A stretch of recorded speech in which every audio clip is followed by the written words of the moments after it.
Chapter कौन सा है हमारा? Alternative conceptions of learning in children. Conceptions का मतलब क्या होता है? धारणाएं, है ना? जो पुरानी धारणाएं हैं या फिर प्रिंसिपल्स हैं, सिद्धांत है कुछ लोगों के, है ना, उसके बारे में बात करेंगे। इसमें कुछ जो साइकोलॉजिस्ट हैं, कुछ एक्सपेरिमेंट उन्होंने किया है, उसके बारे में बात करेंगे कि अलग अलग लर्निंग टेक्निक्स क्या होगा बच्चों के लिए। ठीक है, चलिए स्टार्ट करते हैं। ठीक है। अल्टरनेट कंसेप्शंस ऑफ लर्निंग जो है, ये अलग अलग थ्योरी है लर्निंग का, जो अलग अलग साइकोलॉजिस्ट ने बता रखा है। तो हर साइकोलॉजिस्ट ने नई नई धारणाएं जो शुरुआत से चलती आ रही हैं, उसके बारे में अलग अलग साइकोलॉजिस्ट ने अलग अलग थ्योरी प्रपोज किया है। तो चलिए स्टार्ट करते हैं। जनरली 3 क्वेश्चंस के आसपास या मिनिमम 2 क्वेश्चन तो आता ही है हर साल। ठीक है, चलिए। तो जैसे कि थोड़ा सा हम ब्रीफ कर लेते हैं, ऑलरेडी हम इसके बारे में जानते हैं। लर्निंग, लर्निंग क्या होता है? What do mean by learning? Learning को हिंदी में क्या बोलते हैं, पता है आपको? What is the meaning of learning, बताइए। Hello sir. लर्निंग का मतलब क्या होता है? लर्निंग का मतलब, what is the meaning of learning in Hindi? आवाज आ रही है मेरी? लर्निंग को हिंदी में क्या बोलते हैं? सीखना। वो तो सीखना, बिल्कुल सही बात है। ठीक है, शिक्षा एजुकेशन हो गया, तो लर्निंग क्या हो गया? सीखना। मतलब एजुकेट करना, टीच करना, है ना? तो टीच करना पढ़ाना हो सकता है, बट लर्निंग का मतलब सीखना है। ठीक है, देखिए, टीचिंग और लर्निंग में थोड़ा डिफरेंस है। ठीक है, जैसे स्कूल में कुछ पढ़ा रहे हैं, वो उसको सीखना कह सकते हैं। लेकिन कोई प्रैक्टिकल, जैसे चपाती बनाना, मम्मा ने आपको सिखाया, मम्मी ने आपको टीच किया, पढ़ाया या फिर सिखाया चपाती कैसे बनाते हैं? भाजी, भाजी कैसे बनाते हैं, किताब में देख के पढ़ाया या फिर देख देख के सीखा आपने? देख देख के सीखा। मतलब एक बात तो क्लियर है कि कहीं ना कहीं लर्निंग में ना अपन प्रैक्टिकल की बात थोड़ा ज़्यादा करेंगे, बराबर? ठीक है, ऐसा ज़रूरी नहीं है। लर्निंग हमारा स्कूल में भी होता है, सीखते हैं, बट कहीं ना कहीं हमारा प्रैक्टिकल जो क्राइटेरिया है वो ज़्यादा लर्निंग में देखने को मिलेगा। ठीक है, तो चलिए स्टार्ट करते हैं। लर्निंग का रियल यूज़ हम लोग जो है एवरीडे लाइफ में यूज़ करते हैं। बट अगर हम बात पेडागोजी की करें, ठीक है, पेडागोजी के में लर्निंग का एक स्पेशल इम्पॉर्टेंट कंसेप्ट है। और what is the meaning, pedagogy को हिंदी में क्या बोलते हैं? मैं कुछ टर्म्स जानबूझ के पूछ रहा हूँ। What is the meaning of pedagogy in Hindi, बताइए। पेडागो को हिंदी में क्या बोलते हैं? पेडागोजी को हिंदी में बोलते हैं शिक्षा शास्त्र। क्या बोलते हैं? शिक्षा शास्त्र, शिक्षा शास्त्र। ठीक है, या शिक्षा विज्ञान बोलते हैं, या अध्यापन विज्ञान। ठीक है, तो मतलब पढ़ा, शिक्षा विज्ञान मतलब पढ़ाना कैसे है, शास्त्र। कहते हैं ना, शास्त्रों में लिखा गया, बोलते हैं ना, अपन हिंदी में भी बोलते हैं ना। तो वैसे ये चीज़ें पहले लिखी गई, और शास्त्र का मतलब वो लोग जो उस फील्ड के जीनियस थे, उन्होंने कहा गया। जैसे न्यूटन फिजिक्स का जीनियस था, राइट? तो वो एक चीज़ लिख कर गया तो उसको शास्त्र ही बोलेंगे, है ना? ठीक है, तो वैसे पेडागोजी भी साइकोलॉजिस्ट लोगों ने बच्चों के ऊपर एक्सपेरिमेंट करके कुछ थ्योरी डेवलप किया है, और उसी थ्योरी को हम लोग पेडागोजी बोलेंगे। फिलहाल हम बात कर रहे हैं लर्निंग की, जिसको हम सीखना बोलते हैं। ठीक है, चलिए। ठीक है, different people use different words to define learning within pedagogy. तो शिक्षा शास्त्रों को सिखाने के लिए अलग अलग लोगों ने अलग अलग शब्दों का क्या किया है? इस्तेमाल किया है। लेकिन अगर हम जनरल में बात करें, तो we are talking about a step by step process in which an individual experiences permanent lasting changes in knowledge, behavior और ways of processing the world। देखिए, ये बहुत अच्छा पॉइंट है। कहा जाता है कि अलग अलग लोगों ने शिक्षा शास्त्र को डिफाइन करने के लिए अलग अलग शब्दों का इस्तेमाल किया है, बट हम बात करेंगे यहाँ पर स्टेप बाय स्टेप प्रोसेस का, जिसमें कि जिसमें कि हम जो चेंज ला रहे हैं, या कोई भी इंडिविजुअल है, चाहे कोई स्टूडेंट हो या कोई इंसान हो, ठीक है, वो लोग जो एक्सपीरियंस करेंगे, क्या करेंगे? एक्सपीरियंस करेंगे। हर एक लोगों का अनुभव जो करेंगे वो परमानेंट होना चाहिए।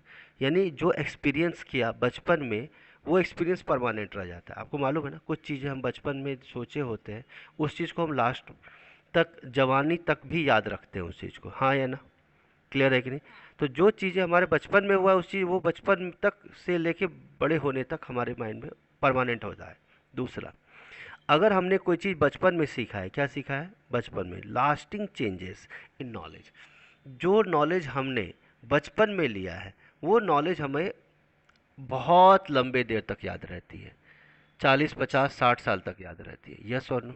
दूसरा, बचपन में जैसा हमारा बिहेवियर था, ठीक है, या फिर दुनिया को देखने का जो नज़रिया था हमारा, या बिहेवियर था, है ना, वैसा ही कहीं ना कहीं हमें कहते हैं ना कि बचपन में माँ बाप ने जो सिखा दिया वो हम जब एडल्ट होते हैं वही चीज़ हमें माइंड में रह जाती है, हाँ है ना? तो माँ बाप ने जिस तरह से हमने दुनिया को देखने का नज़रिया दिखाया है, समझाया है, वही चीज़ हम बड़े होने के बाद भी उस दुनिया को उसी नज़र से देखते हैं, उसी नज़र से हम दुनिया को प्रोसेस करते हैं। ठीक है, क्लियर है, चलते हैं। और सही बात है कि बचपन में माँ बाप ने जो सिखाया वो जवानी तक याद रहा, बुढ़ापा तक याद रहा, और कुछ ऐसा याद रहता है कि हम अपने बच्चों में भी वैसी संस्कार डालते हैं, है ना? जैसे बाहर से आना, पैर धोना, ये संस्कार हमें माँ बाप ने बचपन में ही डाल रखा है, तो आज भी हम वो करते हैं, हाँ या ना? ठीक है, हाथ धो करके खाना ये तो बेसिक एटिकेट्स है, लेकिन कुछ चीज़ें सिखा रखा है ना? कि चप्पल खोल करके पूजा घर में जाना है ना? नहा करके खाना खाना चाहिए, पूजा करके खाना चाहिए। तो हालांकि ये सब सीखने की बात है, बट हमने जो चीज़ सीखा है, दुनिया को नज़रिया देखने का भी नज़रिया क्या है वैसा ही है। अगर जो माँ बाप ने हमें सिखा दिया और कोई इंसान गलत कर रहा है तो हम उसे सिखाते हैं कि देखो ऐसा नहीं करना चाहिए, ऐसा होना चाहिए, क्योंकि मेरे माँ बाप ने इसे सिखा रखा है। करेक्ट? हम अच्छी चीज़ों की बात कर रहे हैं, निगेटिव चीज़ की बात नहीं कर रहे। ठीक है, क्लियर है? चलिए आगे देखते हैं। Some of the important characteristics of learning are given below. कुछ चरित्र है जो लर्निंग से रिलेटेड है, जो सीखने से रिलेटेड। पहली बात, लर्निंग इज ग्रोथ। पहला टर्म क्या है? Learning is growth. ठीक है, ग्रोथ का मतलब दो चीज़ें थी, एक था ग्रोथ और एक था डेवलपमेंट। एक था तो अगर हम ग्रो करना चाहते हैं तो लर्निंग उसका इम्पॉर्टेंट पार्ट है।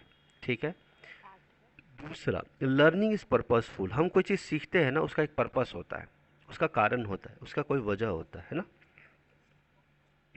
Learning is intelligent. जो लोग ज़्यादा सीखते हैं, जो ज़्यादा, जिनके पास ज़्यादा शिक्षा है, तो वो ज़्यादा इंटेलिजेंट है, विद्वान रहते हैं, है ना? Next, learning is both individual and social. हम खुद के लिए भी सीखते हैं और समाज के लिए भी शिक्षा का क्या बनते हैं? स्रोत बनते हैं। मतलब हम दूसरों को भी सिखाते हैं और खुद भी सीखते हैं। करेक्ट? हम समाज को भी सिखाते हैं और खुद भी सीखते हैं।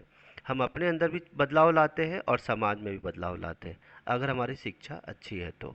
क्लियर है?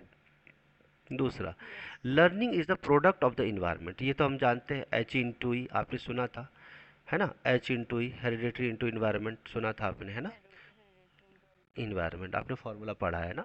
ठीक है, तो नेचुरल सी बात है कि जिस इन्वायरमेंट में हम रहेंगे, अब इन्वायरमेंट में दो तरह का होता है, एक हमारा घर का इन्वायरमेंट, माँ बाप भाई बहन का इन्वायरमेंट, और दूसरा होता है हम समाज का इन्वायरमेंट। समाज का मतलब जिस सोसाइटी में हम रहते हैं, और तीसरा जिस स्कूल में हम पढ़ाई किए हैं।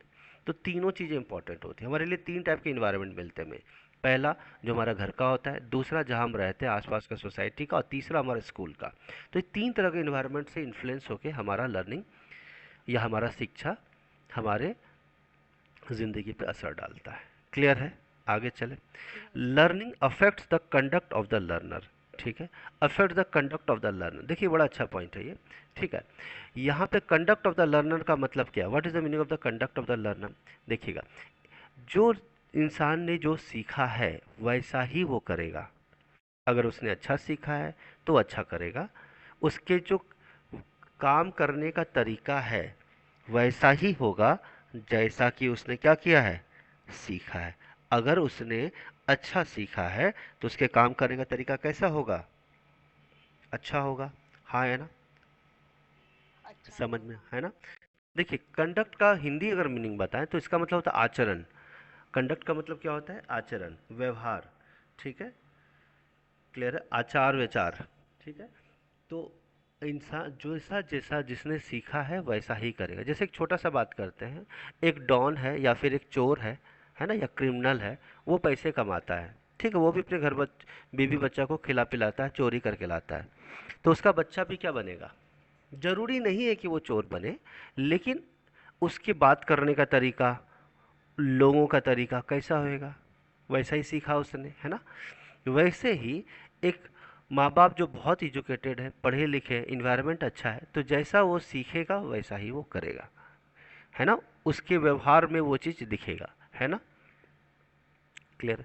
Learning is adjustment. लर्न, हाँ, बात करने का तरीका, हाँ। तो अगर माँ बाप अगर अच्छे शब्दों का इस्तेमाल करते हैं तो अच्छे बच्चे बोलेंगे, है ना। रिस्पेक्ट करते हैं समाज में दूसरों का, तो बच्चा भी दूसरे का करेगा। माँ बाप अगर दूसरे का इज्जत नहीं करते तो बच्चा भी दूसरों का इज्जत नहीं करेगा। दूसरा है, अगला है learning is adjustment. Learning adjustment का मतलब ये होता है कि अगर हमारे पास चीज़ें कम है और हमें सिखाया गया है कि हम एडजस्ट कर ले, तो अच्छी बात है, नहीं तो क्या होगा, हम वायलेंट हो जाएंगे, हम गुस्सा हो जाएंगे, राइट।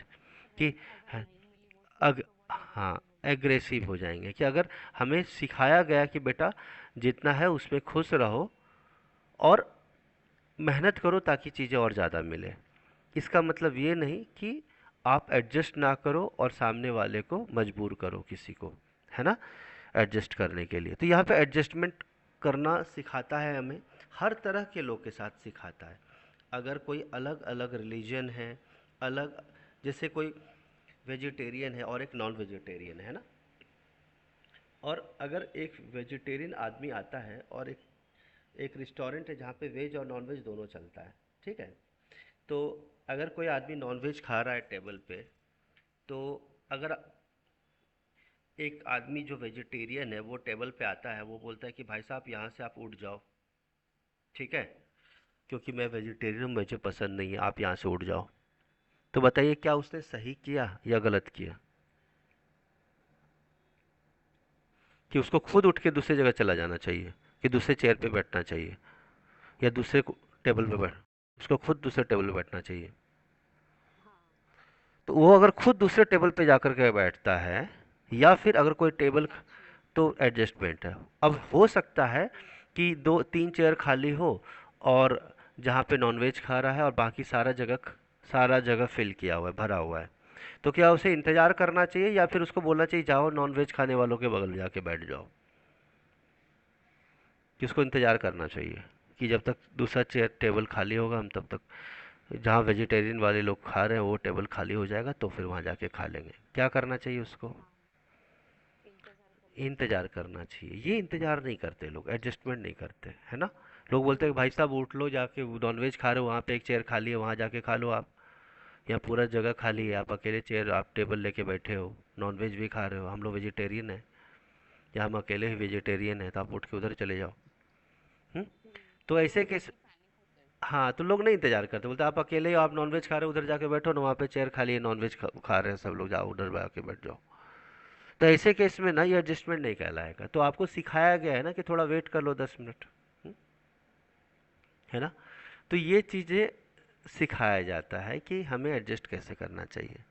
दूसरा केस में क्या है कि आप वो रेस्टोरेंट ही छोड़ के दूसरे रेस्टोरेंट चले जाओ, अगर बगल में कोई रेस्टोरेंट है तो, जहाँ प्योर वेज हो, और हालांकि ये करते नहीं है लोग, करेंगे क्या, अब आ गए हैं तो इधर ही खाएंगे, हाँ, है ना।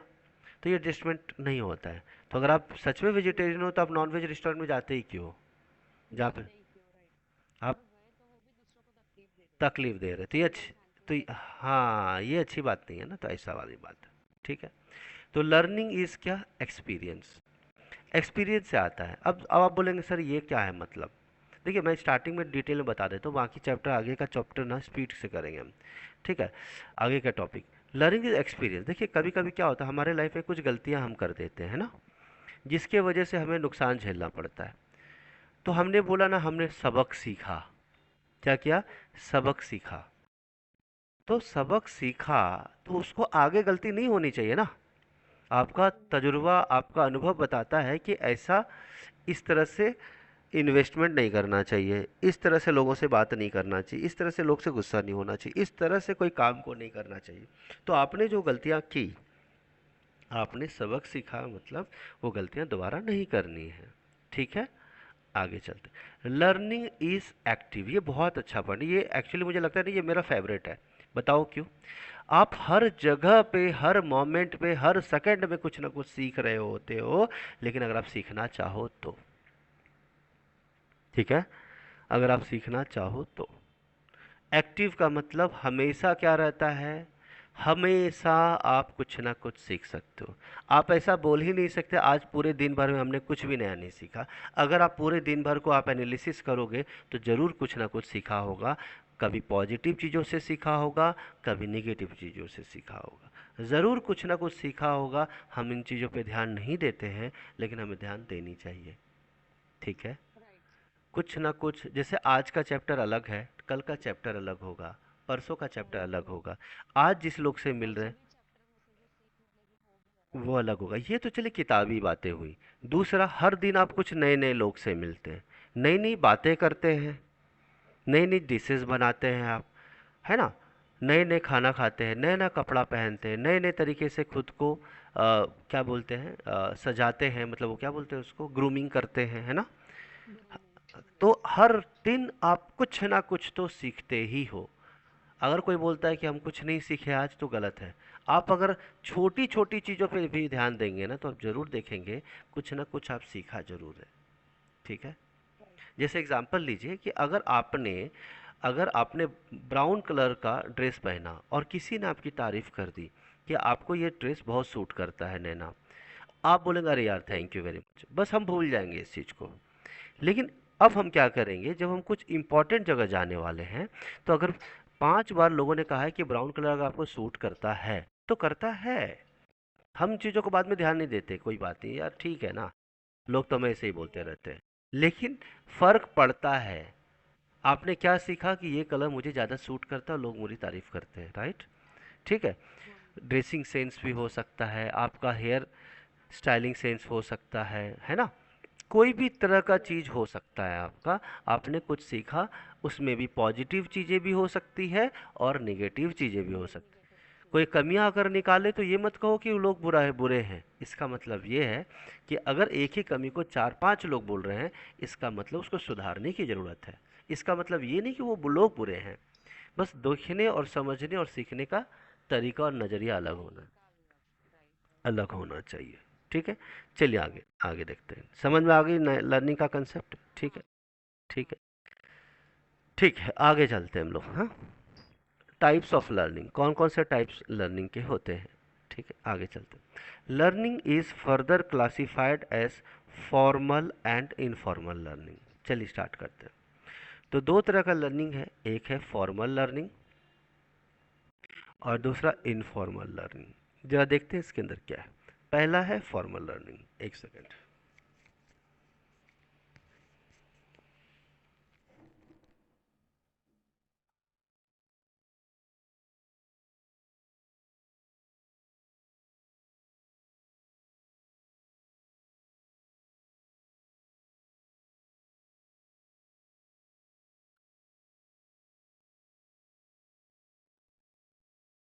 आगे देखते हैं।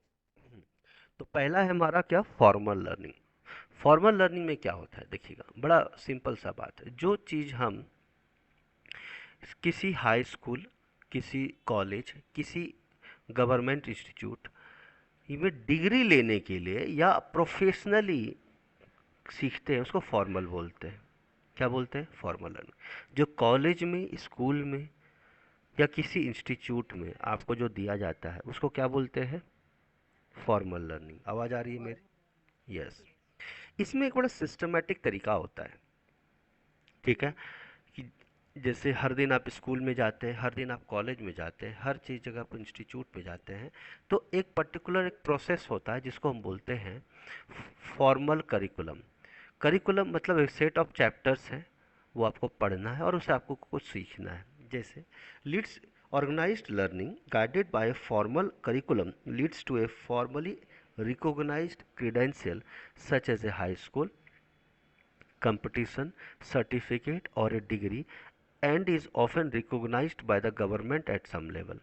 Teachers who guide the learning are usually trained as professionals in some way. ठीक है, बड़ा अच्छी बात है इसके अंदर। इसमें वही बात कही गई है। फॉर्मल लर्निंग का मतलब ये है, एक ऑर्गेनाइज्ड लर्निंग होता है, चैप्टर्स होते हैं आपके, है ना, करिकुलम होता है। जैसे अगर आप स्कूल लेवल की बात करें तो उसके चैप्टर्स कौन डिसाइड करता है? नेशनल करिकुलम फ्रेमवर्क, एनसीएफ, जानते होंगे आप लोग, है ना, नेशनल एजुकेशन पॉलिसी, है ना। तो उस अब वो चीज़ें क्या होती है, वो हाई स्कूल में हो सकता है, कंपटीशन के लिए हो सकता है, सर्टिफिकेट देने के लिए हो सकता है, डिग्री देने के लिए हो सकता है। और जनरली जैसे आप ग्रेजुएशन किए हैं तो क्या वो ग्रेजुएशन कौन से गवर्नमेंट से है? स्टेट गवर्नमेंट से है, यस और नो, या सेंट्रल गवर्नमेंट से है, हाँ या ना? जैसे आपने ट्वेल्थ किया तो एफिलिएशन किसने दिया आपको? स्टेट गवर्नमेंट से किया, जिसको बोलते हैं ना कि स्टेट गवर्नमेंट से है, स्टेट बोर्ड बोलते हैं ना। वैसे ही अगर मैं सीबीएसई बोर्ड से पढ़ाई किया हूँ 10th क्लास, तो मैं कहाँ से हूँ? सेंट्रल बोर्ड से, है ना, सेंट्रल गवर्नमेंट बोर्ड से। आपने भी किया है 10th, लेकिन उसको क्या बोलेंगे, महाराष्ट्र गवर्नमेंट या स्टेट गवर्नमेंट, तो बस ये फ़र्क है ना। अब जो मुझे जो टीचर्स पढ़ाए थे, उन वो टीचर्स क्या थे? प्रोफेशनल्स थे। वैसे अगर मैं आपको पढ़ा रहा हूँ तो मैं भी क्या हूँ? प्रोफेशनल हूँ। अगर आप स्कूल में पढ़ा रहे हो तो आप भी क्या रहोगे? प्रोफेशनल रहोगे। क्या फ़र्क है? मतलब what is the meaning of professionals? Professionals का मतलब ये है कि जो टीचर, एक ऐसा पर्सन जिससे उस सब्जेक्ट के बारे में बहुत अच्छी जानकारी है, और दूसरी बात, उस चीज़ को उसने बार बार कर रखा है, और वो उस सब्जेक्ट का क्या है? एक्सपर्ट है। उसको सारे बेसिक से लेके एडवांस्ड उस टॉपिक या उस चैप्टर के बारे में या फिर उस सब्जेक्ट के बारे में क्या है? एक्सपर्ट है वो। उसे क्या बोलते हैं? प्रोफेशनल। दूसरी बात, प्रोफेशनल इसको इसलिए भी बोलते हैं कि वो वेल ट्रेंड है। दूसरा, कि वो जो भी सिखाते हैं उसको उनकी क्या मिलती है? सैलरी मिलती है, या क्या मिलती है? पेमेंट मिलती है। जैसे एक स्टूडेंट दूसरे स्टूडेंट को पढ़ाएगा सेम क्लास का, तो वो प्रोफेशनल्स नहीं कहलाएगा। बताइए क्यों? क्योंकि हो सकता है वो एक चैप्टर में अच्छा हो, बट सारे चैप्टर्स में अच्छा हो उस सब्जेक्ट में, ये ज़रूरी नहीं है। अगर वो है भी और अगर वो है भी एक्सपर्ट, इंसेंटिव नहीं मिलेगा, सैलरी नहीं मिलेगी, बस ज़्यादा से ज़्यादा क्या मिलेगा? अवार्ड मिल सकता है उसको, सर्टिफिकेट्स मिल सकते, एप्रिसिएशन मिलेगा। लेकिन जो प्रोफेशनल्स होते हैं उनको सैलरी भी मिलती है ना, और रिकॉग्निशन भी मिलती है। ठीक है, क्लियर हो गया? आगे चले। नेक्स्ट। नेक्स्ट क्या है? Informal learning. देखिए, इनफॉर्मल लर्निंग का मतलब ये होता है कि स्कूल या कॉलेज या किसी इंस्टीट्यूट के बाहर जो हम सीखते हैं। जैसे एक दोस्त ने हमें कुछ सिखाया, हमारे ब्रदर ने कुछ सिखाया,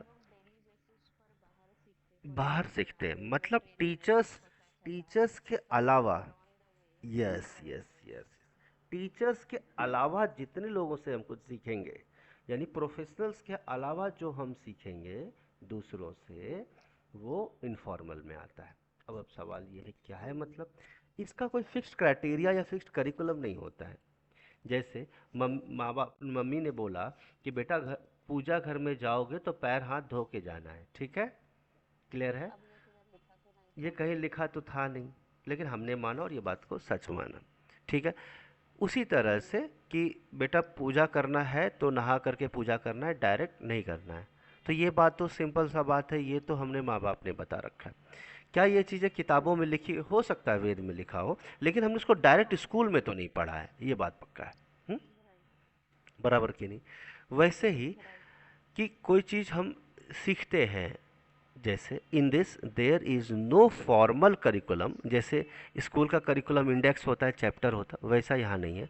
एंड नो फॉर्मल रिकॉग्निशन, है ना, जैसे स्कूल में डिग्री मिलता है ना, सर्टिफिकेट्स मिलते हैं, लेकिन यहाँ कोई डिग्री और सर्टिफिकेट नहीं मिलते हैं, नहीं मिलते हैं, बस आपको तारीफ की जाती है वर्बली, रिटर्न में कुछ नहीं मिलता आपको। ठीक है, चलिए। The teacher is simply someone with more experience such as a parent, grand parent और ए फ्रेंड। तो टीचर जो है के पास ज़्यादा एक्सपीरियंस होता है, किससे related?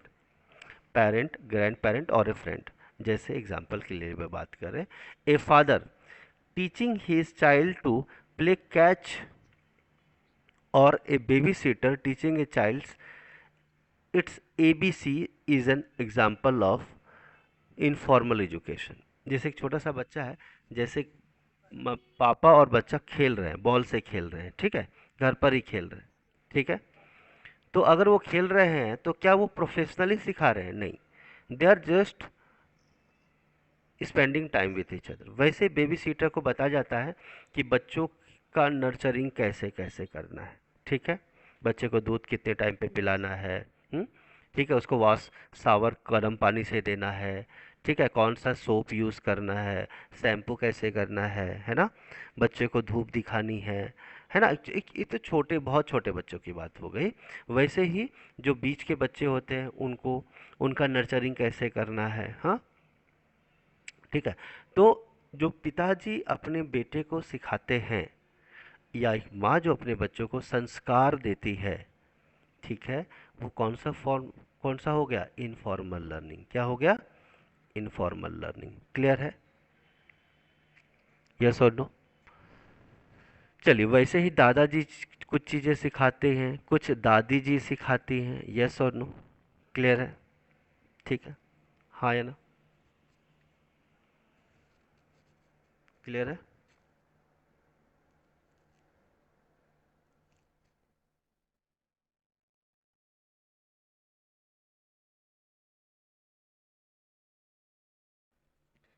Alternative conceptions of learning, है ना, ये मेन चैप्टर का हमारा हेडिंग था, ठीक है ना। तो अलग दूसरी धारणाएं कौन कौन से हैं? अल्टरनेटिव कंसेप्शंस ऑफ लर्निंग, कौन कौन सी दूसरी धारणाएं हैं, या फिर और कौन कौन सी बातें हमें समझनी है? अल्टरनेटिव को हिंदी में क्या बोलते हैं, पता है आपको? विकल्प। अल्टरनेटिव को क्या बोलते हैं? विकल्प, है ना। सब्स्टिट्यूट बोलते हैं ना, वैकल्पिक, ठीक है। नेक्स्ट, तो अल्टरनेटिव कंसेप्शंस ऑफ लर्निंग का मीनिंग समझते हैं। दूसरे विकल्प कौन कौन से? एक तो बेसिक लेवल का था हमारा, ऑलरेडी बात कर चुके थे, लर्निंग बाय डूइंग था, क्लास में क्विज था, है ना, एक्सपेरिमेंटल लर्निंग था, गिफ्टेड ब्रेन, है ना, क्रिएटिव ब्रेन, सबके बारे में बात कर चुके थे, है ना। फिर डिस्कवरी मेथड था, है ना, डायलॉग मेथड था। ये सब मेथड थे जिससे लर्निंग होते थे। बट इसके अलावा भी कोई विकल्प है क्या सीखने का? तो हाँ है। चलिए स्टार्ट करते हैं। Although there are many approaches of learning, अलग अलग तरीके अप्रोच है सीखने के लिए, शिक्षा के लिए। There are two basic types of learning theory. Learning theory के दो बेसिक टाइप है, कौन कौन से? पहला, behaviorist. Knowledge is a repertoire of behavioral responses to an environment stimuli. Passive absorption of a predefined body of knowledge by the learner is promoted by repetition and positive reinforcement. बहुत अच्छा point है, देखिएगा। Behaviourist का मतलब क्या होता है? जैसे कि हमने बात किया था, जैसे आपने पढ़ा था ना, heredity into environment H into E. आदमी का बिहेवियर वैसा ही हो जाता है जिस तरह के इन्वायरमेंट में वो रहता है, हाँ या ना? यस और नो? हाँ, उसके आजू बाजू वाले उस वातावरण जिस वैसा ही तरह होता का बिहेवियर उसके साथ के लोग करते हैं, जैसे माँ बाप एक बच्चे को सुबह शाम अगर ताने दे रहे हैं, तो बच्चा भी दूसरों को ताना ही देगा। अगर माँ बाप है। बच्चों को हमेशा प्यार करते हैं, तो बच्चे भी दूसरे को प्यार के नज़र से ही देखेंगे, ठीक है। तो उसका रिस्पॉन्स जो है, जैसा इन्वायरमेंट में रहेगा, जब वो दूसरे इन्वायरमेंट में जाएगा तो उसका रिस्पॉन्स वैसा ही होगा। क्लियर है? राइट। दूसरा, यस। अब इसका मतलब क्या होता है? Passive absorption. Passive absorption of A pre defined body of knowledge by the learner is promoted by repetition and positive reinforcement. देखिए, बहुत अच्छा पॉइंट है। पैसिव एब्जॉर्प्शन, जैसे एग्जांपल लेते हैं, कोई आदमी स्मोकिंग करता है ना, हाँ। जो लोग नहीं करता है, लेकिन अगर कोई इंसान स्मोकिंग इन्वायरमेंट के बीच में रहेगा तो उसका भी लंग्स इफेक्ट होगा, होगा कि नहीं होगा? तो पैसिव स्मोकर बोलते पैसिव स्मोकर बोलते हैं, है ना। इसी तरह से हैं। हाँ। हमारा लर्निंग इन्वायरमेंट भी होता है, कि जिस अगर हम जिस जगह पे रहते हैं, ठीक है, और जिस तरह के लोगों के बीच में हम रहते हैं और जिस टाइप के नॉलेज आस पास में हमें मिलता है, ठीक है, चाहे वो हमें बताए या ना बताए, देख करके सीख लेते हैं, है ना। और ऐसा बार बार होता है। Promoted by repetition and positive reinforcement। मतलब अगर कोई चीज़ बार बार आपके आसपास हो रही है तो आप उसको ऐसा ही मान लेते हो कि ऐसा ही होता है ना। प्री प्री डिफाइंड नोशन बन जाता है हमारे माइंड में कि लोग, अगर आसपास के 10 लोग बुरे हैं ना तो हमें पूरी दुनिया ही बुरी लगने लग जाती है, राइट। अगर 100 लोग अच्छे हैं ना तो एक दो लोग अगर बाद में बुरे मिले तो हमें लगता है कि चलो उनके अंदर कमी थी। हाँ। वह, हाँ, लेकिन अगर 100 20 लोग हमारे आसपास के लोग हमेशा बुरा बिहेवियर कर रहे हैं तो वो इंसान किसी के साथ भी अच्छा बिहेवियर नहीं रखेगा।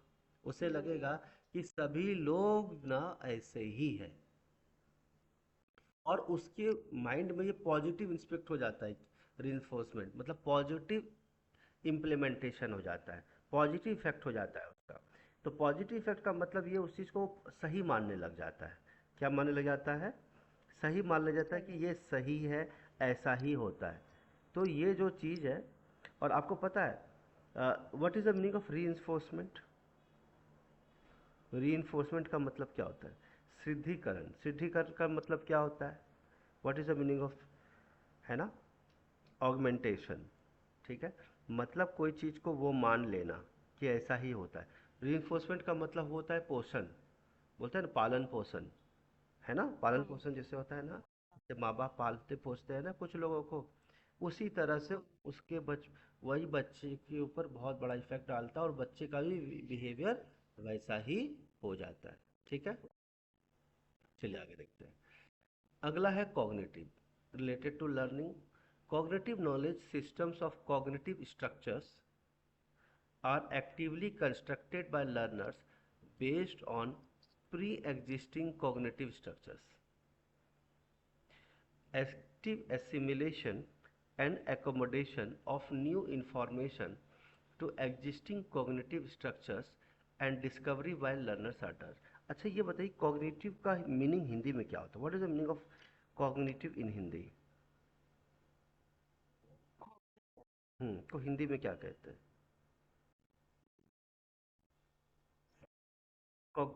कॉग्निटिव का मतलब होता है ज्ञान संबंधी या फिर संज्ञात्मक। ज्ञान संबंधी मतलब जिस, बोलते हैं ना, हिज ब्रेन इज कॉग्निटिव, मतलब उसके पास बहुत ज्ञान है, बहुत बुद्धिमान है वो। ठीक है, ठीक है, जिसको सच सोचने समझने की तरीके आते हो, है ना, ज्ञानात्मक इंसान जिसके पास बहुत सारा ज्ञान हो। ठीक है, मतलब ऐसा नहीं कि सिर्फ किताबी ज्ञान हो, आसपास की चीज़ों का भी क्या हो, ज्ञान हो।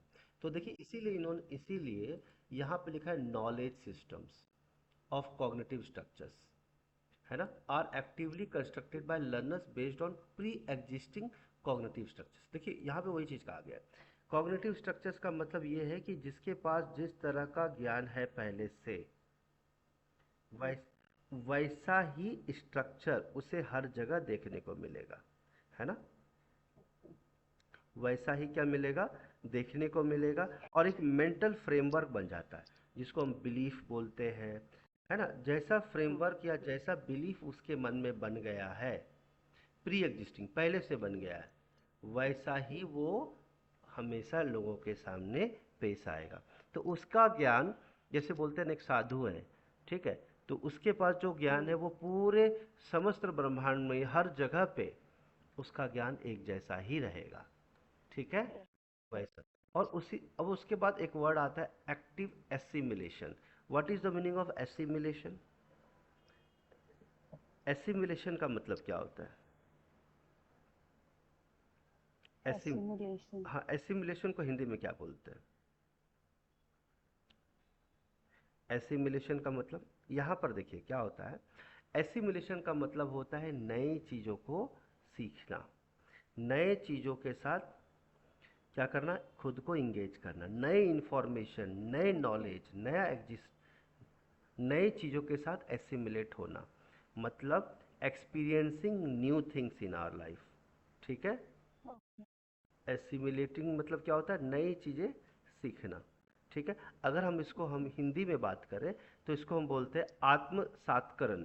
आत्मसात्करण मतलब नई चीज़ों को उसको कॉन्कर करना। हाँ, मतलब उस चीज़ को सीखना, नए चीज़ों को, किसी चीज़ में सम्मिलित हो जाना, या फिर कहते हैं नई स्थिति को या नया अवस्था को एक्सपीरियंस करना, अनुभव करना, ठीक है। ओके। ठीक है।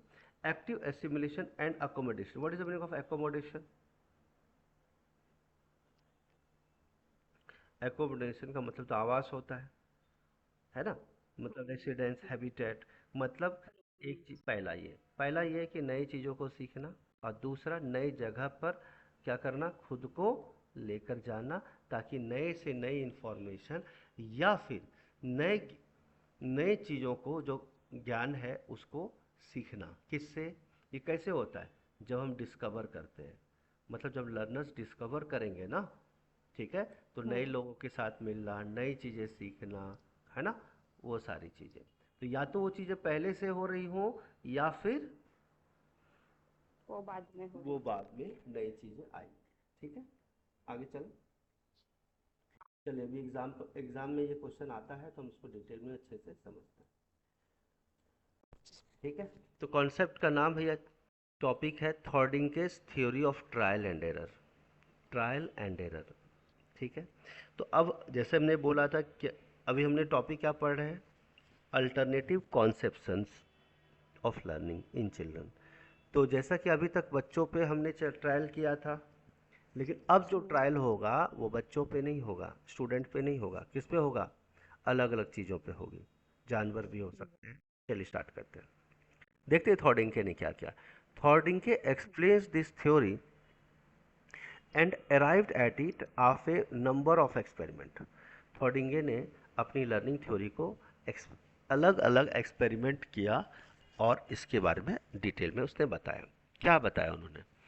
According to him, learning takes place through a process of approximation and correction. तो उनका कहना था कि जो लर्निंग होता है ना, वो दो चीज़ पे डिपेंड करता है। किस पे?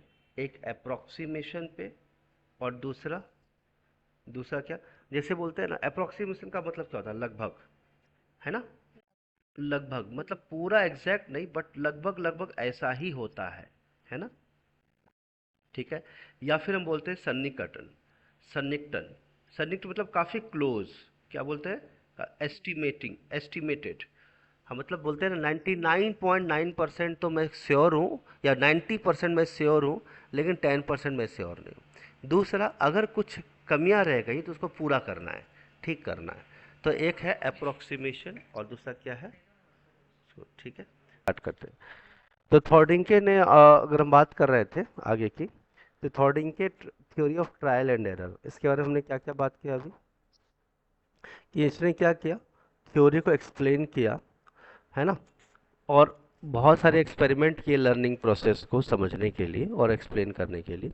According to him, learning takes place through a process of approximation correction, ये हम बात कर चुके हैं, ठीक है। अप्रोक्सीमेशन मतलब लगभग, और करेक्शन मतलब अगर जो चीज़ें रही उसको करेक्ट रिजल्ट्स के पास लेके जाना है, ठीक है।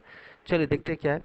A person makes a number of trials. Some responses do not give satisfaction to the individual, but he goes on making further trials till he gets a satisfactory response. एक बड़ा simple सा बात ही है कि एक आदमी है जो बहुत जगह इंटरव्यूज देता है, कुछ जगह पे जॉब लगती भी है बट सैलरी कम मिलती है, कहीं पे डिस्टेंस ज़्यादा होता है ना। तो एक बहुत सिंपल से बात करता हूँ, है ना, लर्निंग पॉइंट ऑफ व्यू से हम फिलहाल बात कर रहे हैं। तो जब हम कोई चीज़ सीखना चाहते हैं, तो जो चीज़ हम, तो मल्टीपल टाइम एक ही चीज़ को हम बार बार कर रहे होते हैं, जब तक हमारे पास सेटिस्फैक्ट्री रिस्पॉन्स या रिजल्ट नहीं आता, तब तक हम वो कंप्लीट करते रहते हैं, जब तक हमारा लर्निंग कंप्लीट नहीं होता, ठीक है। देखते हैं क्या है मतलब इसका। अकॉर्डिंग के experiment on a cat in puzzle is widely known and often quoted in journals. देखिए, ये जो कैट के साथ इन्होंने क्या किया था, एक्सपेरिमेंट किया था ना, वो अलग अलग जर्नल्स में पब्लिश हुआ है, मतलब बहुत अच्छा एक्सपेरिमेंट किया था इसने। चलिए देखते हैं क्या। The experimental setup was very simple, बहुत सिंपल रखा था उसने। A hungry cat was confined in a puzzle box and outside the box a dish of food was kept। तो जैसे कि देखिए यहाँ पर इस वाले फोटोग्राफ में आप देखेंगे ब्लू वाला जो है, यहाँ पर भी हम्म, बहुत जोर से भूख लगी थी और उसने क्या किया, एक फूड को रख दिया। ठीक है, यहाँ हम्म, भी देख रहे हैं आप। ठीक है, उसी तरह से इस वाले कैट यहाँ पे भी क्या है, बिल्ली अंदर है और यहाँ पे फिश रख हम्म, दिया है ना खाने के लिए। ठीक है, हाँ, उसी तरह से यहाँ पर बिल्ली है लेकिन यहाँ पे फूड दिख नहीं रहा है आपको, बट एक्चुअली यहाँ पर भी फूड है। ठीक है, तो एक एक करके हम समझेंगे कि इस पजल को कैसे सॉल्व करेगी ये बिल्ली। ठीक है, okay, the cat in the box had to pull a string to come out of the box. तो ये जो स्ट्रिंग देख रहे हैं ना, स्ट्रिंग अगर उसको दांत से खींच करके वो नीचे ले आएगी ना, तो ये गेट खुल जाएगा और उसको जो खाना है, यहाँ पे सपोज यहाँ पे जो फूड रखा हुआ है मान लो, उसको हाँ, वो बाहर आके खाना खा सकती है। दूसरा, जैसे ये ऐसे देख रहे हैं पेडल है, अगर इसको दांत से पकड़ के इसको खींच लेगी ना, तो ये वाला पार्ट खुल जाएगा और जो फूड है बाहर वो आकर के खा सकती है। ठीक है, तो बस पूरा का पूरा पिक्चर इस स्ट्रिंग को खींचने का है। क्लियर है? ठीक है, और जैसे अगर वो ओपन कर हाँ, देगी तो वो उसको खाना मिल जाएगा। चलिए, अभी क्या हुआ, कैट को ऑब्जर्व किया गया कि वो क्या क्या करती है। अब वो भूखी है। The cat in the box made several random movement of jumping, dashing and running to get out of the box. अब खाना उसको दिख रहा है, हम्म, तो पहले वो जंप कर रही है बॉक्स के अंदर ही, है ना। दूसरा, हाँ, इधर उधर चीज़ें इधर उधर चीज़ें दौड़ रही है वो, है ना, ढूंढ रही है वो। ठीक है, कि किसी तरह से वो क्या हो जाए, बॉक्स के बाहर आ जाए। बाद में क्या हुआ कि हर चीज़ें करने के बाद कैट ने लास्ट में स्ट्रिंग को खींच ही दिया उसने। बहुत सारे ट्राई किया उसने, लेकिन फाइनली उसने स्ट्रिंग को खींच दिया। The door of the puzzle got open, the came out and at the food.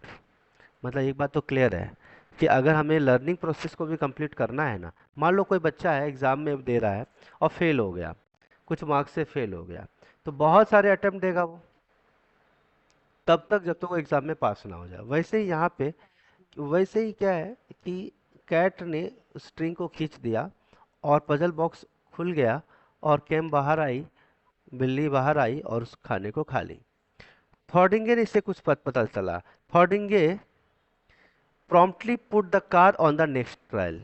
cat the put the cat on the next trial। अब उसने क्या किया, इस ट्रायल में तो सक्सेस हो गई, कौन, कैट।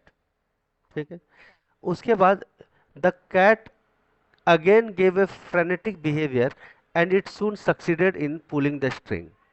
फिर से क्या किया उसने, सेम रिपीट किया और फिर से किया, तो इस बार क्या देखा उसने कि बिल्ली को यह बात तो पता चल चुकी है कि गेट कैसे खुलता है, स्ट्रिंग खींचने से। यानी एक बात तो क्लियर है कि स्टार्टिंग में तो यहाँ वहां दौड़ रही थी, कूद रही थी, लेकिन एक बार जैसे उसको पता चल गया, क्या पता चल गया, क्या पता चला, स्ट्रिंग कैसे स्टिक खींचते। खींचने से गेट खुल जाता है। यानी इस बार का जो बिहेवियर था उसका, क्या था, पॉजिटिव था। ठीक है, चलिए इसी चीज को दो चार बार और किया गया, रिपीट किया 10 12 बार, 15 बार, 20 बार। The Thorndike notice that as the repetition increase the errors also reduced. मतलब हर बार जैसे जैसे वो रिपीट कर रहा था, है ना, अगले बार भी जाती थी, जंप करती थी, लेकिन धीरे धीरे करके क्या हुआ, एक टाइम ऐसा आया, थॉर्डिंगेस cat showed slow, gradual and continuous improvement in performance over successive trials। हर बार जब उसको पिंजड़े में डालता था ना, तो वो अलग अलग इम्प्रूवमेंट दिखाती थी, है ना। तो पिछले बार में बहुत सारा मिस्टेक हुआ, पहले बार में तो बहुत मिस्टेक हुए, दूसरे बार में थोड़े मिस्टेक हुए, थर्ड में और कम होता गया मिस्टेक, और धीरे धीरे करके वो परफेक्शन की तरफ चले गई, जब तक उसको रिजल्ट कैसा ना मिला, कैसा मिला, सेटिस्फैक्ट्री। कैसा, सेटिस्फैक्ट्री। नेक्स्ट, नेक्स्ट क्या है, ही concluded that learning of the cat in the puzzle box can be explained in the terms of formation of direct connectism between stimulus and response। बहुत अच्छा पॉइंट, ध्यान से देखिए। यानी एक बात तो क्लियर है, एक सिचुएशन दिया गया, क्या दिया गया, सिचुएशन दिया कैट को, और धीरे धीरे करके कैट क्या कर रही थी, कनेक्ट कर रही थी कि पिछले बार मुझे सक्सेस कैसे मिला, स्ट्रिंग खींचने से, हाँ है ना। तो वो वैसे ही बिहेव करने लग गई जैसे सक्सेस का रेट क्या हो जाए, इंक्रीज हो जाए।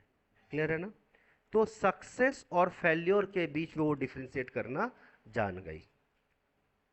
यस और नो। उसको ये समझ में आने लग गया कि क्या करने से सक्सेस मिलेगा और क्या करने से क्या मिलेगा, फेल्योर मिलेगा। नहीं, अब देखिए इसमें क्या हुआ, सुनिएगा। स्टार्टिंग में टाइम कितना लगा उसको, बहुत बार जंपिंग जंपिंग की, 200 सेकंड लग गया। ये ग्राफ को जरा ध्यान से देखिएगा। दूसरे बार उसको वैसी सेम बिल्ली को उठा के डाल दिया दूसरे केज में, उसको कितना टाइम लगा, 60 सेकंड्स लगा। ठीक है, क्लियर है कि नहीं, 60 सेकंड्स। थर्ड वाले में कितना मिल लगा, yes, may be 30 second, 30 seconds के आसपास, 40 40 45। 45। फिर और कम मिला, 40 सेकंड्स के आसपास। फिर अगले बार में थोड़ा ज़्यादा टाइम, अगले वाले नहीं, यहाँ पे देखिए। फिर उसके बाद 35 सेकंड्स या 39 सेकंड्स। फिर थोड़ा, फिर उसके बाद धीरे धीरे देखो आप, एरर कम होते जा रहे हैं, देख रहे हो आप। फिर हो गया 30 सेकंड्स, फिर उसके बाद 25 सेकंड्स, फिर 20 सेकंड्स, फिर 10 सेकंड्स। और 10 सेकंड्स में तो उसको तुरंत, 10 सेकंड्स तो ऐसे हो गया कि बिल्ली को पता ही चल गया हो, गई जैसे केज में डाला तुरंत उसने स्ट्रिंग खींच दिया। आप समझ रहे हो उसको, मतलब आप देखो ना 10वें एक्सपेरिमेंट पे तो वो एकदम एक्यूरेट ही हो गई।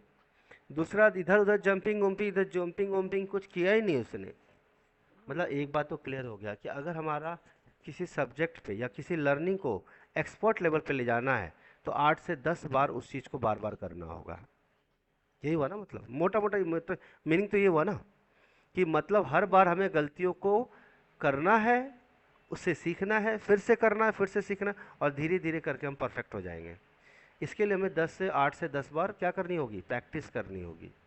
प्रैक्टिस के दौरान हम क्या करेंगे, गलतियां भी कर सकते हैं। ऐसा ही लर्निंग प्रोसेस होता है, ट्रायल एंड एरर किया, मतलब हम कभी हारते नहीं हैं, हर बार क्या करते हैं, सीखते हैं, और धीरे धीरे परफेक्शन अचीव करते हैं। क्लियर, आगे चलते हैं। तो क्या सीखा हमने इससे, थॉर्डिंके का ट्रायल एरर से। Education importance of trial error is as follows.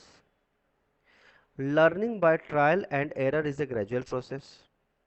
ये ग्रेजुअल है, मतलब धीरे धीरे क्या होता जाता है, लर्निंग हम सीखते चले जाते हैं, और लर्निंग आउटकम हमारा इंक्रीज होता है। क्लियर है। ऐसा नहीं कि एक बार एक दिन आपने बहुत मेहनत कर लिया और दूसरे बार बिल्कुल नहीं किया, फिर तीसरे दिन ज़्यादा मेहनत कर लिया, ऐसा नहीं। एक ग्रेजुअल प्रोसेस होना चाहिए, कंटिन्यूअस प्रोसेस होना चाहिए। क्लियर है, हाँ है ना। Yes, By learning to occur, the learner must be definitely motivated. Definitely motivated का मतलब क्या होता है, ये बड़ा अच्छा पॉइंट है।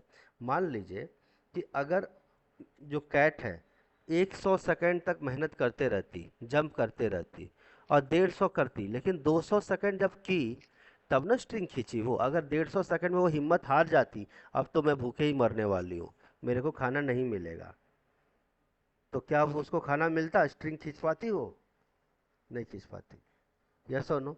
यानी वो क्या थी, जब तक उसको सक्सेस नहीं मिला तब तक उसने हर ट्राई किए, किए कि नहीं किए। वही चीज कहा जाता है, सेल्फ मोटिवेटेड होना चाहिए, कुछ भी हो जाए मैं केज से बाहर आऊंगी, मैं खाऊंगी। ये बात इंटरनली मोटिवेटेड थी, कौन, कौन थी, कैट। यस और नो। और ग्रेजुअल का मतलब क्या होता है, what is the meaning of gradual. Gradual का मतलब क्या होता है, धीरे धीरे। ग्रेजुअल का मतलब क्या होता है, स्लोली स्लोली। ठीक है, चलिए। Slow process, the learner makes random and variable responses. हर बार अलग अलग रिस्पॉन्स के अलग अलग रिजल्ट आएंगे, है ना। अलग अलग एक्सपेरिमेंट के क्या आएंगे, अलग अलग रिजल्ट आएंगे, अलग अलग टाइम पे काम कंप्लीट होगा, होगा कि नहीं होगा, यस और नो। होगा। Some responses do not lead to the goal, annoying response, मतलब कभी कभी हम करते रहते हैं, करते करते रिजल्ट नहीं मिलता तो हम इरिटेट हो जाते हैं, यार इतना टाइम दिया और मेरे को सक्सेस भी नहीं मिला। तो कभी कभी हमें सक्सेस नहीं मिलता, ये बात भी मानना पड़ेगा। लेकिन कुछ रिस्पॉन्स हमें क्या करते हैं, गोल की तरफ पहुंचा देते हैं, सेटिस्फाइंग रिस्पॉन्स, जिसमें हम कुछ सेटिस्फाइड होते हैं, जिसमें हम सेटिस्फाइड नहीं होते तो इरिटेट हो जाते हैं कि हमें गोल नहीं मिला. With the increasing number of trials the annoying responses will tend to the eliminated and satisfying responses will be strengthened and repeated. जब आपने ट्रायल किया, मान लो आपने 20 ट्रायल किया, इससे 15 ट्रायल में आपको सक्सेस नहीं मिला, लेकिन आखिरी के 5 ट्रायल में आपको सक्सेस मिला, तो आप क्या करोगे, जो फेल्योर वाले ट्रायल्स थे जिसमें आपको सक्सेस नहीं मिल रहा है उसको आप क्या करोगे, एलिमिनेट करोगे, इग्नोर करोगे, हाँ है ना, नेग्लेक्ट करोगे, रिमूव करोगे. लेकिन जिसमें आपको सक्सेस मिला उसको आप बार बार क्या करोगे, रिपीट करोगे. यस और नो, उस ट्रायल को क्या करोगे, रिपीट करोगे, है ना, रिपीट करेंगे. ठीक है. मतलब जैसे आपको सक्सेस मिलेगा वही प्रोसेस यूज करोगे. चलिए, the time taken to perform the task to repeat the satisfying response decreases with successive trials. तो हर बार आप क्या करोगे, जिस चीज से आपको पहले सक्सेस मिला था उसी टाइप का ट्रायल आप दोबारा करोगे, हाँ है ना, ठीक है. अब इसमें अब आप बोलोगे सर ये सक्सेसिव ट्रायल को रिपीट करने की क्या जरूरत है. मैं बताता हूँ, देखो यहाँ पर स्ट्रिंग लगा हुआ है, तो क्या लगता है आपको, मान लो 15-20 उसने 10 ट्रायल लिए, 10 ट्रायल में उसने मतलब जब 200 सेकंड लगाई थी तो उसने पहले जंप किया था, इधर उधर घूमा था, तो वो सबको अवॉइड करके स्ट्रिंग को खींचने की कोशिश करी. तो क्या लगता है आपको, एक ही बार वो स्ट्रिंग को खींच लेगी वो, नहीं, हो सकता है दांत से मिस हो जाए पहला ट्रायल में, क्योंकि उसको पता है हो गया है कि स्ट्रिंग खींचने से ही गेट खुलता है. तो क्या आपको लगता है कि कम से कम उस सक्सेसिव ट्रायल क्या है, फेल्योर ट्रायल तो ये है जंप करना, इधर उधर घूमना, दांत से खींचना वायर को, मतलब दांत से खींचना केज को, ये सबसे तो नहीं होने वाला है.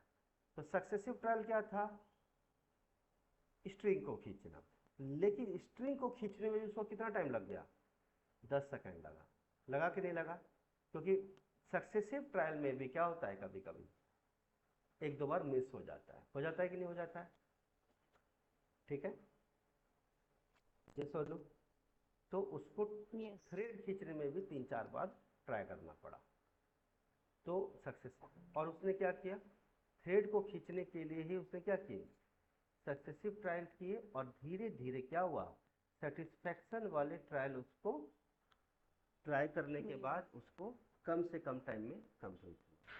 Classical conditioning theory of Watson. Conditioning का मतलब क्या होता है, पता है आपको, what is the meaning of conditioning. Conditioning किस वर्ड से बना है बताइए, कंडीशनिंग किस वर्ड से, आइडिया. देखिएगा, कंडीशनिंग का मतलब अगर हम बात करें, कंडीशन से बना है, किससे बना है, कंडीशन. एडेप्टिबिलिटी थ्योरी बोलेंगे, एडेप्टिबिलिटी. जब हम एडेप्ट कर लेते हैं कोई चीज, क्या कर लेते हैं, एडेप्ट, मतलब किसी चीज, कोई चीज़ें अगर गलत हो रही है, गलत है, उसको ठीक करना, दूसरा, या फिर उसे सुधार करना, क्या करना, सुधार करना, या फिर हम कह सकते हैं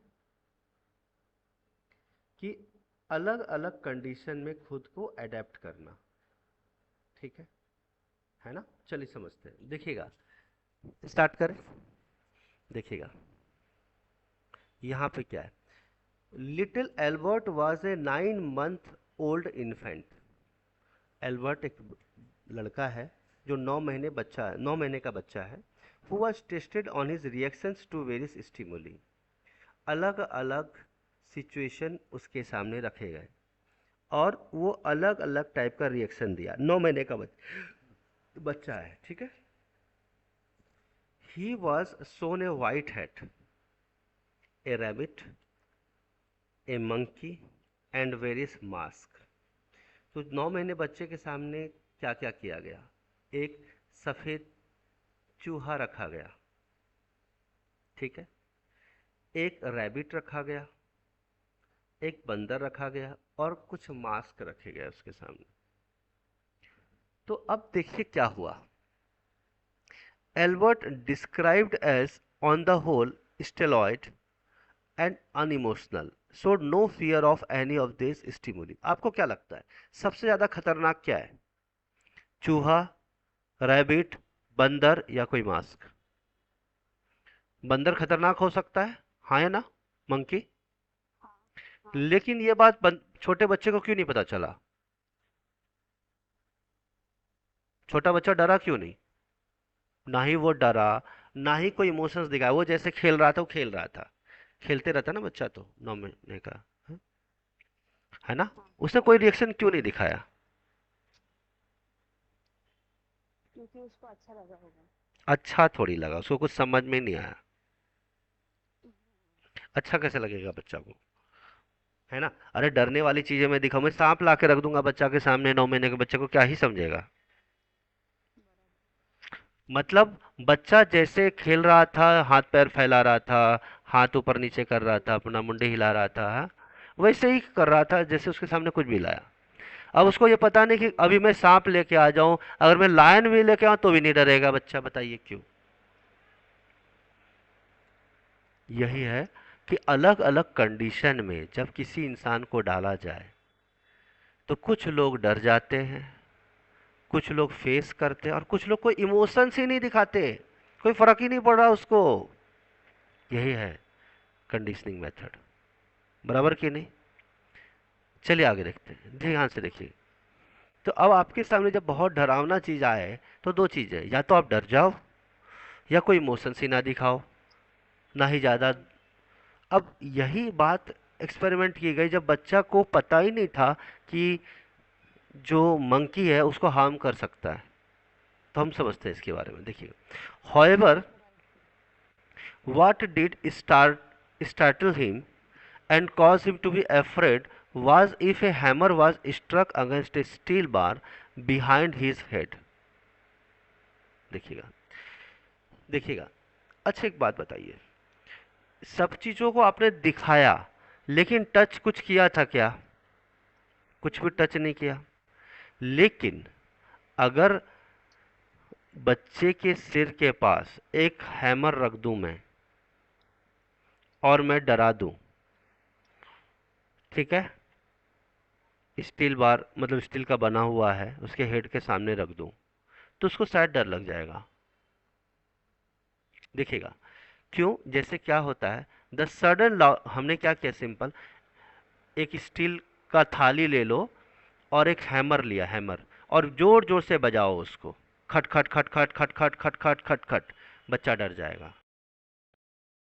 जब उसने आंख से देखा इतने भयानक चीजें तो नहीं डरा, लेकिन जो आवाज जोर जोर से हो रहा था ना,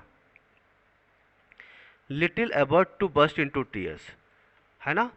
तो जोर जोर से खटखट खड़खड़ खड़खड़ खड़खड़ जो आवाज किया ना, मतलब हमने क्या किया, एक हथौड़ा लिया, एक स्टील का बार लिया या स्टील का थाली लिया, और जोर जोर से उसके सिर के सामने खटखट खटखट खटखट खटखट, इरिटेटिंग साउंड, तो वो डर जाएगा यार, कुछ मेरे को काटने आएगा मेरे को, वो क्यों डरा अब? देखिए, टच तो अभी भी नहीं किया उसको मैंने, लेकिन उस आवाज से डर गया। यानी एक बात समझ में आया, स्टिमुली मतलब एक सिचुएशन, एक इन्वायरमेंट। मतलब कभी कभी कुछ लोगों के सामने शेर आ जाए और शेर की आवाज आ जाए, तो शेर का आवाज ज्यादा भयानक हो सकता है शेर आवाज कर रहा है लेकिन काटे नहीं। तो कभी कभी ऐसा होता है कि हम आवाज से डर जाते हैं।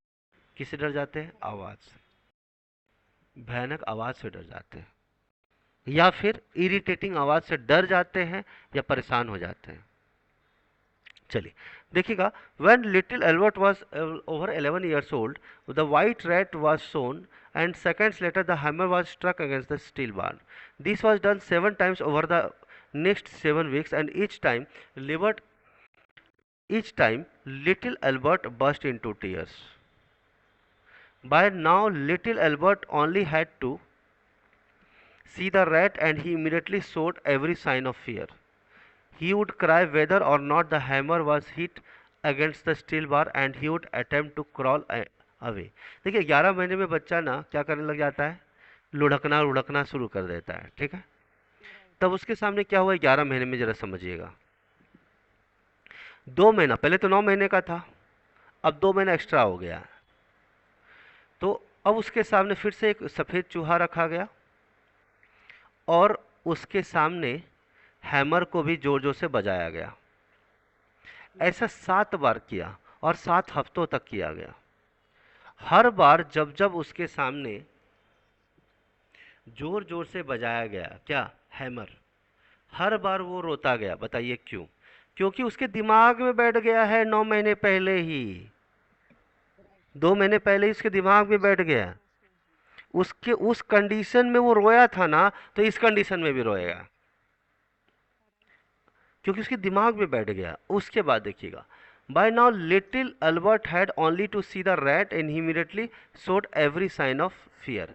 तो उसको क्या लगता है, देखिए, जब उसके सिर के सामने लाके खटखट खटखट आवाज किया गया, तो आपको पता है वो किससे डरा? किससे डरा? उस साउंड से डरा। लेकिन उसको क्या लगा पता है? ये साउंड कौन कर रहा है?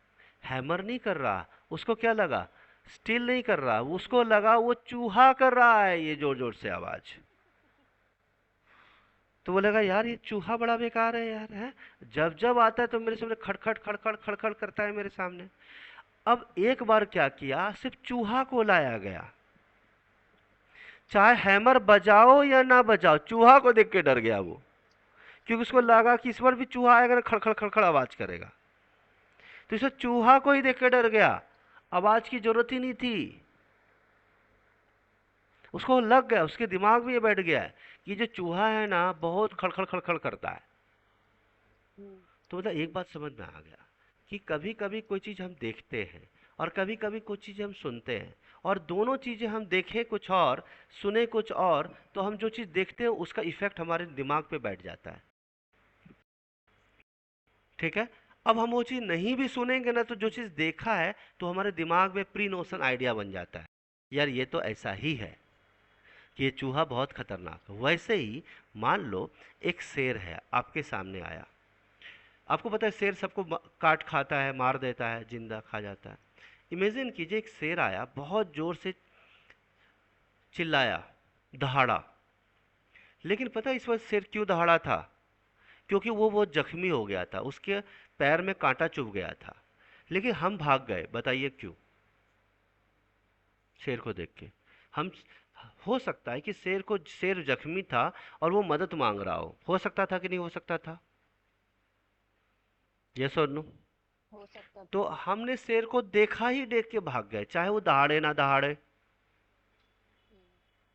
देख के ही भाग गए या उसकी आवाज सुन के भागे। क्योंकि हमने सुना है कि जैसे शेर का आवाज होता है और दहाड़ता है, वो पक्का किसी को खा जाएगा। तो कभी कभी हम से देश से, क्योंकि हमने ये बात माना है, सुना है या देखा है, तो कभी कभी चीजें हम देख करके भी डर जाते हैं चीजों को, इरिस्पेक्टिव कि वो मेरा नुकसान पहुंचाएगा या नहीं। ऐसा ही हमारे साथ होता है रियल लाइफ में भी, कि कोई इंसान जो बहुत बुरा है वो हमेशा बुरा करता रहता है, किसी के साथ लड़ाई कर लिया, किसी को मार दिया, किसी को पीट दिया, तो हम उस इंसान को देखते हैं और हम सोचते हैं, हम उसको देख के भाग जाते हैं।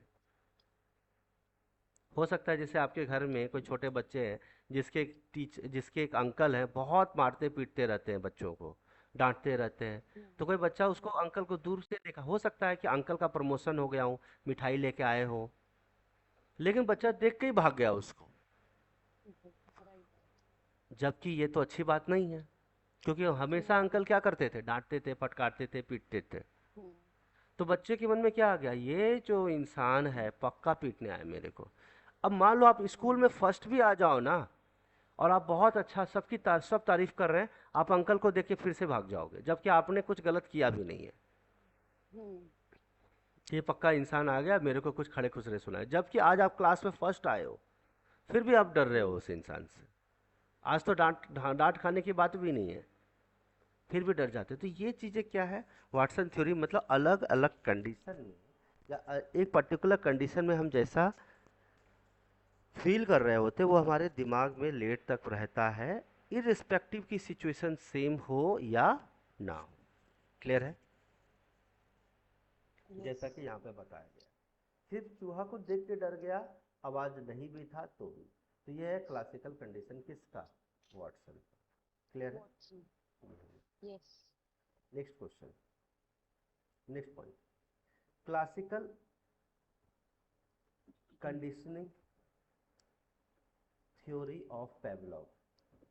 ठीक है, देखिए पेवलॉव ने क्या कहा है, देखिएगा उसने क्या बात किया, उसने एक्सपेरिमेंट देखिए क्या किया। Pavlov showed the existence of the unconditioned response by presenting a dog with a bowl of food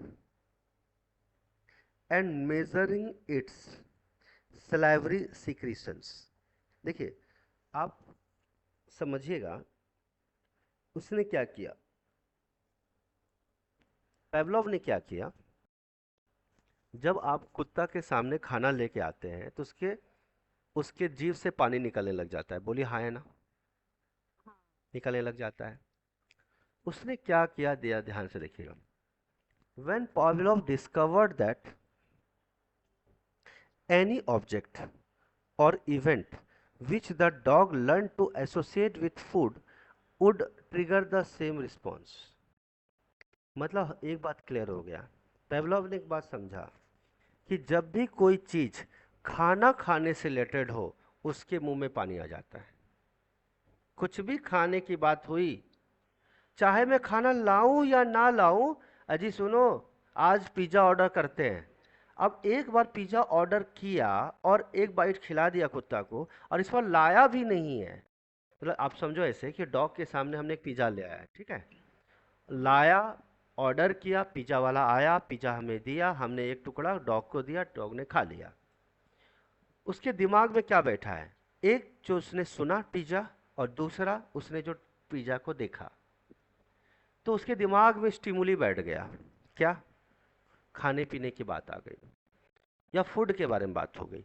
तो जब जब फूड की बात ही करता हूं, मैं ला के दूं या ना दूं, उसके मुंह में पानी आ जाता है।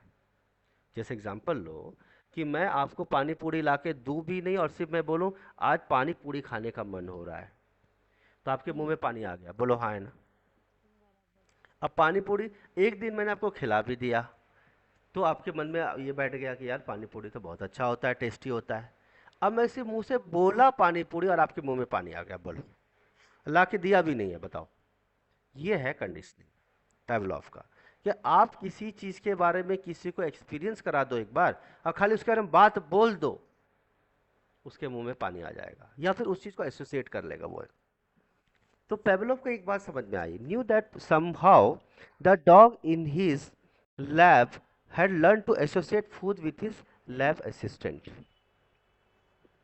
मतलब जब लैब में देखा गया तो उसने क्या हुआ, एक बात समझ में आ गया कि फूड को वो क्या कर सकता था, एसोसिएट कर देता, कि उसके मुंह में क्या आ जाता था, सलाइवा आ जाता था। यस और नो?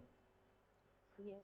दिस आगे बात, this must have been learned because at one point the dogs did not associate the lab assistant with food and there came a point where they started, so their behavior had changed। A change in behavior of this type must be result of learning।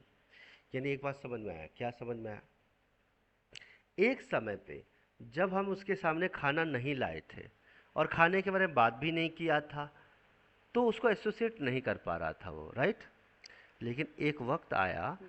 कि सिर्फ खाने की बात करता हूं ना, वो आगे पीछे दौड़ना शुरू कर देता है। सिर्फ खाने के बारे में मुंह से बोल दिया ना, उसके मुंह में सलाइवा आ जाता है, उसके बिहेवियर में चेंज आ जाता है। सिर्फ डॉग के सामने आप क्या करो, खाने की बात कर दो, कर दो. तो इसका मतलब उसने कुछ सीख लिया है क्या, कि खाने का चीज़ टेस्टी होता है। यस और नो? क्लियर है? तो मतलब उसके मुंह में सलाइवा आ गया। क्लियर है? यानी ये बातें भी लर्निंग की चीज है कि एक बार किसी चीज को आप प्रैक्टिकल करके दिखा दो, तो आप सिर्फ मुंह से बोलो, थ्योरी भी बताओगे आप उसको, तो वो चीज को वो क्या करेगा, इस रिफ्लेक्ट कर लेगा। ठीक है? क्लियर है? दोबारा रिकॉल कर ले। Yes. तो ये था किसका, पेवलॉव का थ्योरी। ठीक है, Block. पहला क्वेश्चन का आंसर देना। What is the statement, given statement is not correct about the process of learning? कौन सा लर्निंग प्रोसेस के लिए सही नहीं है, बताइए। It is continuous and comprehensive process, this is target oriented process, learning is not just self centre, schools are often place to learn, बोलिए। Which of the given statement is not correct about the question?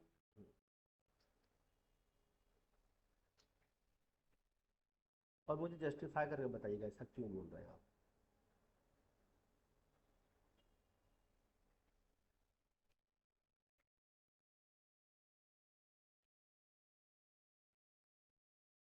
It is a continuous and comprehensive process. Learning is target oriented, self-centered, not correct. Hmm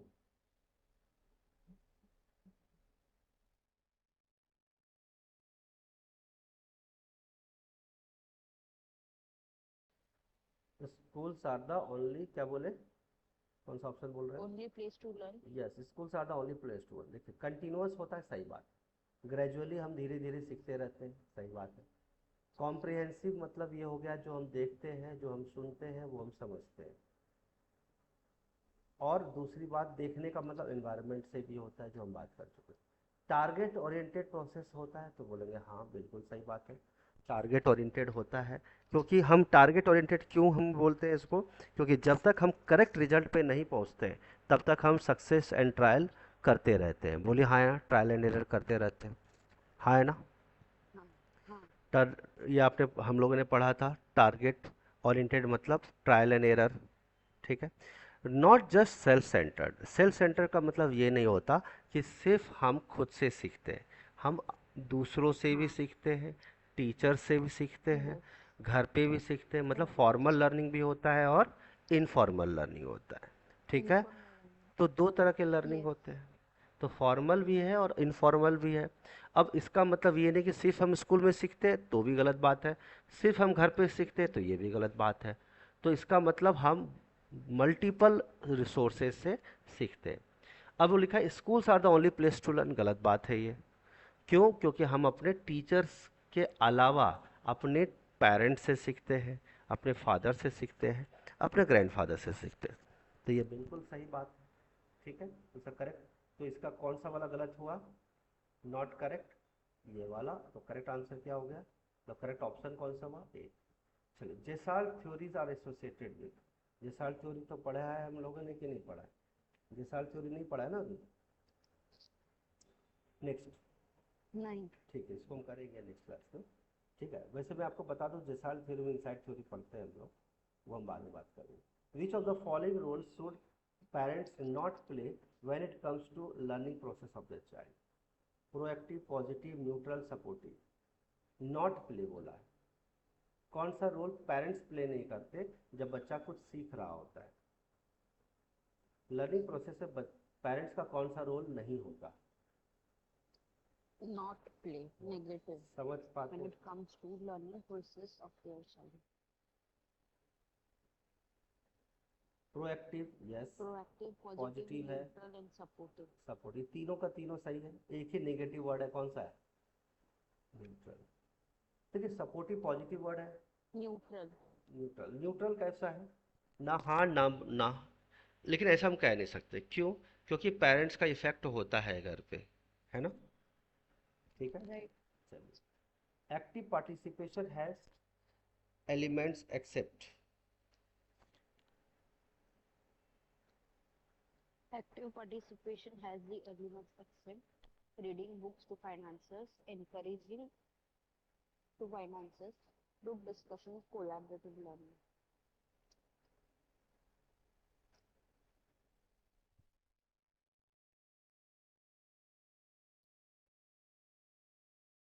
Reading books to find answers. बोलिए क्या answer आएगा। Reading books to find answers. देखिए active participation का मतलब क्या होता है, reading books to find answers, encouraging to find answers, group discussions और collaborative Learn. learning। Learn. तो इसका करेक्ट आंसर क्या है, सही बात है, active participate reading books to finances, बिल्कुल सही बात। एक्टिव का मतलब होता है, पहली बात, कि आप इंडिविजुअल खुद से आपको वो काम करना है। अकेला भी रहे तो भी चलेगा, ग्रुप में रहेंगे तो इससे तो बहुत लोग पार्टिसिपेट करते हैं ना। बट एक्टिव पार्टिसिपेशन में आप कोई चीज़ ढूंढ रहे होते हैं ना, लेकिन कैसे? हाँ बाहर से, दोस्तों से, माँ बाप से नहीं, किताब से, बुक से। Right. Encouraging to find answers, किसी को मोटिवेट करने की बात नहीं है। ग्रुप डिस्कशन, इसमें तो कंक्लूजन सभी लोग मिलकर देते हैं। कोलैबोरेटिव लर्निंग, ये भी नहीं। तो इसका करेक्ट आंसर क्या होगा? Reading books to find answers. चलिए finances. Next, which of the following can be a concern for teacher related learning? Teacher related है, ध्यान रखिएगा इसका। जिस टीचर से हम कुछ सीखते हैं उसके लिए इम्पोर्टेंट फैक्टर क्या है? Good environment of the classroom, infrastructure of the school, students being passive receiver, teachers grasp over the subject matter. Hmm,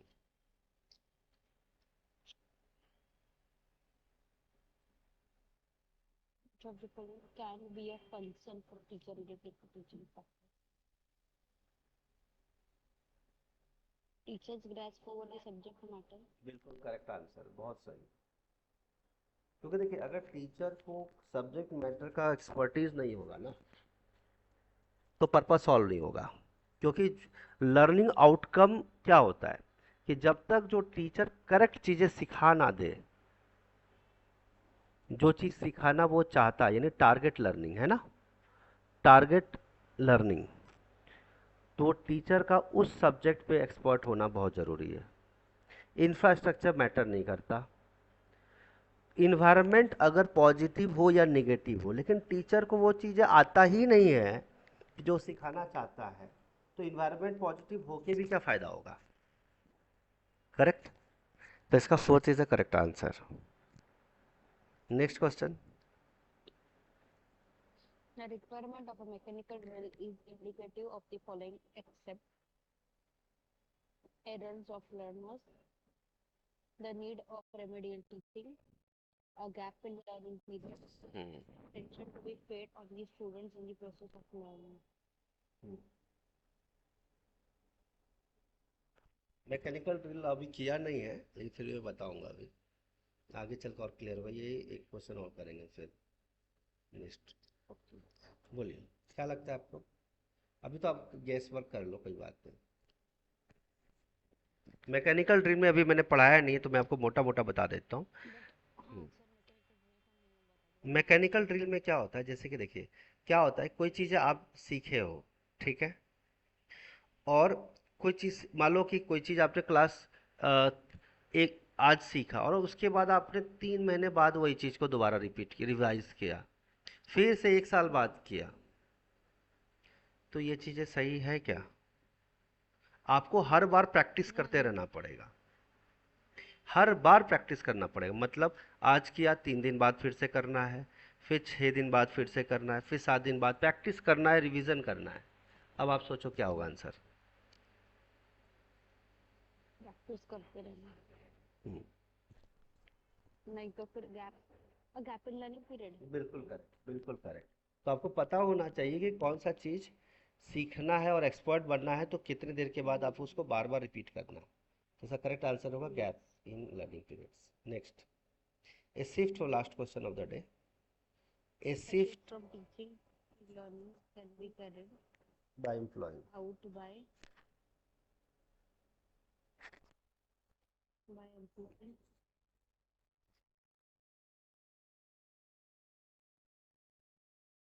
teacher ने सिखाया और सर बच्चों ने सीखा। स्क्रीन नहीं दिख रहा है, स्क्रीन पर। हाँ, आपने a दो चीज shift पढ़ा था, from shift teaching to from learning teaching to can be learning carried out by employing employing.